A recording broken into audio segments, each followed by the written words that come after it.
जितनी स्विट्जरलैंड की total population है उससे ज्यादा इंडिया इंजीनियर्स प्रोड्यूस कर देता है। उसके बाद भी रिसर्च एंड इनोवेशन में स्विट्जरलैंड नंबर 1 पे है। इंडिपेंडेंस के बाद से रिपब्लिक ऑफ इंडिया ने 0 नोबेल लॉरियट्स प्रोड्यूस किए इन साइंस। यूएसए ने 100+ कर दिए। ASER की रिपोर्ट के हिसाब से 83% एजुकेटेड इंडियंस एम्प्लॉयबल ही नहीं है। और ये जो सुंदर पिचाई सत्या नदेला की हम बात करते हैं, इन्होंने भी आगे चल के अपनी एजुकेशन बाहर से ही करी है। और ये सारी चीजें जो मैं बोल रहा हूँ ना, इसका रूट कॉज फाइंड आउट करने के लिए हमें थोड़ा सा पीछे जाना पड़ेगा। जब ब्रिटिशर्स हम पे रूल कर रहे थे तो ईस्ट इंडिया कंपनी के सामने 2 मेजर चैलेंजेस थे। एक कम्युनिकेशन विद इंडियन, दूसरा वर्कर्स और क्लर्क्स की बहुत जरूरत थी उन्हें। फिर थॉमस बेविंगटन मैकॉय ने हमें इंग्लिश एजुकेशन एक्ट ऑफ 1835 दिया, जिससे उनके दोनों पर्पस पूरे हुए। पहला, उनको बंदे चाहिए थे जो चुपचाप डेस्क पे बैठे, अपना काम करें, क्वेश्चंस ना करें और ज्यादा क्रिएटिव ना हो। Second, communication in English.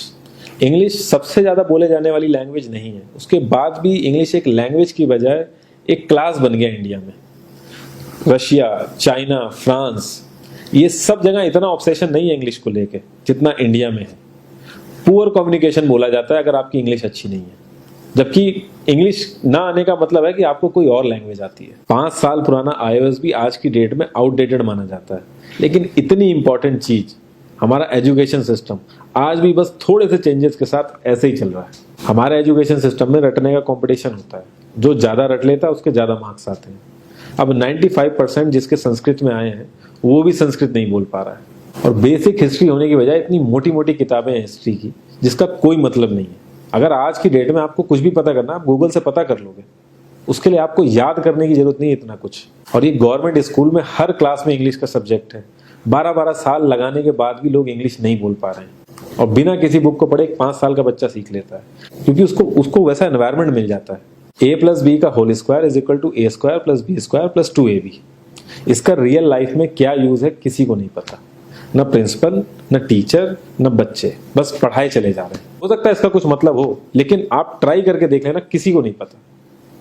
हाँ, 2AB की जगह अगर आपने 3AB बोल दिया तो 4 लोग हंसने वाले मिल जाएंगे आपके ऊपर।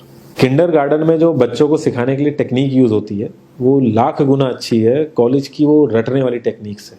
और जिन बच्चों के बहुत ज्यादा नंबर आते हैं ना, जो वो छुपा छुपा के एग्जाम में लिखते हैं, आप देखोगे जब वो रियल लाइफ में जाते हैं ना तो ज्यादातर क्रम्बल करते हैं। हर किसी को सेम सिलेबस और सेम चीज सिखाई जाती है बिना उसकी कैपेबिलिटी देखे। और क्रिएटिविटी का तो दूर दूर तक मतलब नहीं होता।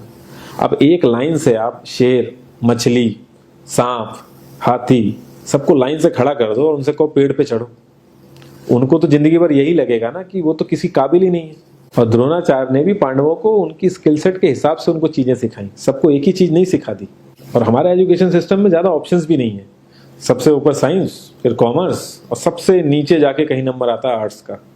आर्ट्स लेने वाले को तो लोग इतना हल्के में लेते हैं जैसे वो किसी काम का ही नहीं है। हर माँ बाप को तो इंजीनियर या डॉक्टर ही बनाना है। कॉलेज वाले अगर एक्स्ट्रा कोर्स रख भी देते हैं तो माँ बाप एंट्री नहीं कराएंगे, तो वो सारा पैसा बर्बाद होगा कॉलेज का। तो ऑप्शंस कहाँ से आएंगे? और बचपन से ही आपकी ट्रेनिंग स्टार्ट हो जाती है। माँ बाप, भाई बहन, रिलेटिव सब ये समझाते हैं अगर आपके मार्क्स नहीं आए और जॉब नहीं लगी तो आपकी जिंदगी बेकार। और लाइफ की क्रिएटिविटी को आप रखते हो साइड में, और ये अच्छे मार्क्स और अच्छी जॉब पाना आपका सपना बन जाता है। अब ये सपना पूरा हो जाता है तो बहुत बढ़िया है, दूसरे को जेलस फील कराओगे, नीचा फील कराओगे। और इस छोटी सी उम्र में अगर सपना टूट जाता है तो सेल्फ डाउट में आ जाओगे।